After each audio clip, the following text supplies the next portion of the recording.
Does Rogaine Foam actually works for hair loss?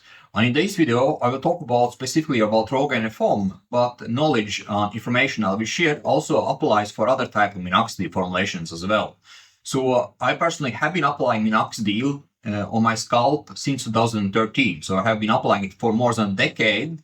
And I want to share with you my experience of doing so and also answer most common questions that I get below my videos. So let's dive into it. So first question about, does minoxidil or Rogaine Foam actually work for hair loss?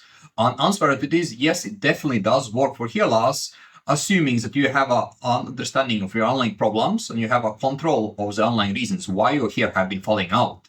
So first of all, you don't want to apply any type of minoxidil, including Rogaine Foam, on the scalp that is having issues, right? So you want to fix your scalp environment. If there is, for example, issues with excessive sebum, excessive oil, scaling, flaking, greasiness, then you have to address those problems first before you start with minoxidil, right? And that applies also for Rogaine Foam. Next one, about how long does it take to see first results from minoxidil? And usually it will take around 3 months to notice that there is improvement in terms of minoxidil application. And usually one will notice more like a small vellus here that is appearing in application area, but it also can be thickening of the existing hair, right? So timeline-wise, it really takes around 3 months to see first results. So how much hair regrow can you actually expect from minoxidil or Rogaine Foam? And this question depends on several factors or several variables. So first variable will be timeline, how long your hair loss has been going on. So second one will be about underlying problems, what has caused your hair to fall out. And the third one would be basically about nutritional factors and other internal factors and how well they actually are addressed, right? So basically, if you have addressed all the reasons why your hair have been falling out, you have fixed your scalp environment, and your hair loss progression hasn't been going on, let's say, for last 2 decades, for example, then you can get very good results with minoxidil if you are doing it correctly, right? And again, we will talk more about in different ways how you can improve effectiveness of minoxidil, but minoxidil can be very effective. And I personally was able to reverse my hair loss after I added minoxidil to my treatment, right? It basically was a game changer for me. So will minoxidil regrow actually here on completely bald scalp? And answer to this, it depends on the context, right? If the follicles are still active, right? If they are still active, then yes, it is possible to reverse that kind of hair loss.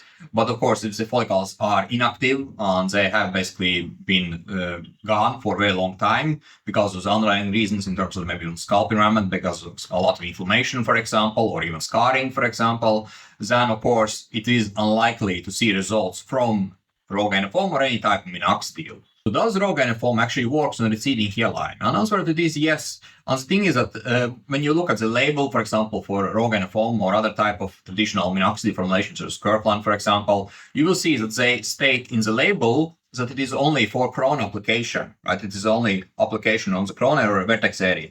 And the reason for it is that back in the 80s and 90s, when they did studies for minoxidil, they were applying only in that area. Right. So if you look at the newer formulations in the marketplace now, they often state that you can also apply it in hairline temples. And this is what I did myself. And it does work in those areas as well. Right. But again, original studies was done on the crown area, vertex area. And that's the reason why it often says in the label that it only is working on the crown.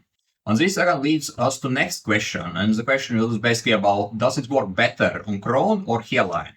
And from my personal experience, and also from the guys who I have been working in terms of my program, is that it works everywhere you apply it, right? And again, it would kind of depend also on the timeline, because for some guys, the crown can be thinning out longer than hairline and temples, right? So they basically notice the crown later because it's a bit harder to spot that there is a thinning, especially if one has longer hair. And that potentially is a reason why often one sees results sooner in hairline temples compared to crown or vertex area. But minoxidil itself will work everywhere where you apply. And this leads us to the next question about why the hair can shed more when you start with, for example, Rogaine Foam or any type of minoxidil. And the reason for it is that minoxidil is a growth stimulant. So if the follicles are weak to begin with, and you start with minoxidil application, it often leads to hair shedding. And the way I addressed it in my program, for example, or also in the workbook, is that what I suggest for the guys to do is to actually make hair growth cycle stronger and address underlying problems in terms of the hair loss, in terms of the reasons why the hair have been falling out, And that again helps to strengthen the follicles before one starts with growth stimulation or application of minoxidil. And in these kind of scenarios, there is limited amount of the hairs that are falling out when one starts with minoxidil. But if you haven't addressed your hair and strengthening them first, then there is often a shedding that occurs for around 3 to 6 weeks of starting of minoxidil. So next question is about minoxidil application, and then should it be applied on the scalp or the hair itself? And answer it is very simple. You need to apply it on the scalp, right? Because that's where it works, right? If you apply it on the hair, it's not going to work. It will give you a styling for the follicle or for the hair itself, but it's not going to absorb into the follicle to actually grow hair back again. So make sure that you always apply minoxidil on the scalp itself. When it comes to application, right, often I get question about should one apply directly from the bottle on the scalp or apply it first in the tubes that follows minoxidil, such as this one here, or the fingertips. And my answer is it is better to apply it either in the tubes that follows minoxidil or on the fingertips, because the thing is that when you apply it directly on the scalp, it does have some carrier gas propellant in it, and that sometimes can be issue. And especially I remember myself when I was having a lot of scalp inflammation and I started to apply minoxidil. That was back in 2012 before I was able to apply minoxidil continuously. What happened is that just by realizing that gas on my scalp, or that propellant on my scalp, what happened is that I would have a flare up in inflammation, and there was actually more shedding. So my suggestion is to apply it in the tubes that follows minoxidil, right? Or use the fingertips and apply it there first and then massage it into your scalp afterwards. So that's my take on it. Our next question is about if one can apply minoxidil or Rogaine on scalp that is wet, or should it always be dry? And from my personal experience, it is always best to apply it on the dry scalp, on dry hair, right? But again, I do see some who suggest that it could be applied on the damp hair, for example, and that potentially can increase absorption of it, right? But again, I do use microneedling for absorption. So when it comes to application or application amount, this is also a question that I often get because it's a bit challenging to measure foam application, right? For example, if you are using liquids, then it's easy to kind of measure it in terms of milliliter, how much you apply. But with a foam, it's more challenging. And my take on it is that you can use the cups that follows minoxidil or Rogaine foam and measure it. So for example, if you are just applying minoxidil on the temples or crown area, for example, just specific area, then usually one half cup is enough, right? That's enough to apply it. But if you will need to apply it all over the scalp, right? If you have diffuse pattern or diffuse thinning and you want to recover your hair all over the scalp itself, not just specific areas, then you will need to apply whole cup, right? And again, I do apply minoxidil once a day, right? This is the approach I have been doing. And the reason for it is that I do it with microneedling. So microneedling helps to increase effect from minoxidil, and that's why I can do it once a day. My take on microneedling is that it is something that can increase absorption of minoxidil and also make it more effective. And I personally do microneedling several times a week on my scalp, but I do it very lightly, very gently, right? And my goal is just to increase absorption of minoxidil that I apply afterwards. And when it comes to microneedling, like what is important is that your scalp is in good state, right? So you want to be sure that your scalp is actually able to handle microneedling.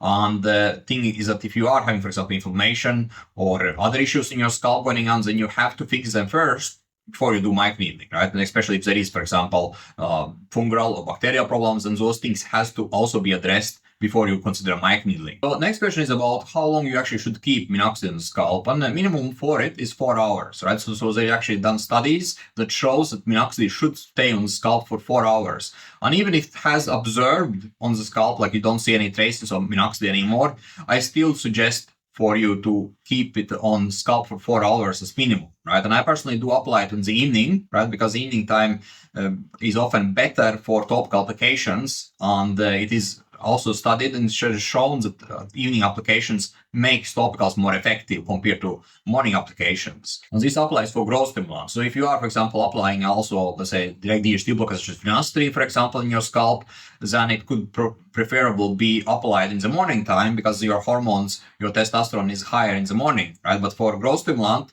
to get most growth factors to the follicles, to get alternized most of the minoxidil, it is better to apply it in the evening. And if you apply Minoxidil and as you notice that there is some itchiness or dryness on your scalp after application, then there can be two reasons for it. One reason can be that your scalp itself is not in a good state, right? So it could be scalp problems disaccording and you're just not aware of them. And that's something fundamentally you need to address. For example, to address a scalp environment, you can, for example, use steps in the workbooks that I have suggested. Another reason for it can be that the formulation of minoxidil is causing a problem. Like again, if you use foam minoxidil on your scalp, then this is less likely to be a problem, but still for someone who has, let's say, a very sensitive scalp, it can still cause issue. And this leads us to the next question about can minoxidil, such as Rogaine Foam, for example, cause dandruff or flaking? And answer to this, yes, it can actually do that because when you apply minoxidil, it causes residue, and that residue can keep building up on the scalp over time.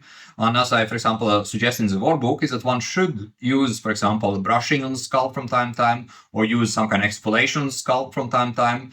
And in some cases, one also needs to use potentially a more harsher shampoo to actually remove that residue that is left from minoxidil. But minoxidil will cause residue, and you have to remove that residue, because if you don't do that, then it will build up on the scalp, and that will again affect how effective minoxidil will be in the future. Next question is about what happens if you stop using Rogaine Foam. Will you lose all the gains, or is it something that you have to use for life? And my answer to this, since I have been applying it for more than a decade myself, is that it depends, right? So if you are applying minoxidil and you don't have any underlying problems in terms of causing any hair shedding or shedding fluctuations, then minoxidil is something that you can stop over time if you have completed your hair growth cycle, right? So the hairs that you have been getting back from minoxidil have become more like a terminal hair, like they are not in the recovery stages. And additionally, you want to be sure that you have planned it out when you consider stopping with minoxidil, right? So again, you cannot stop it right away. You have to decrease application and sequence of application over time, right? So this requires planning, and it also requires several months before you can actually stop with minoxidil. But simple answer to this, it is possible to stop with minoxidil if you have completed your hair growth cycle and you actually plan it out in terms of stopping with minoxidil application, and you don't have any underlying reasons why the hair could fall out afterwards in terms of underlying problems, in terms of scalp issues, or in terms of weak hair growth cycle or high DHT sensitivity, right? Again, all those things are addressed in the workbook, right? So if you have workbook, then just follow steps that are suggested there to address those problems.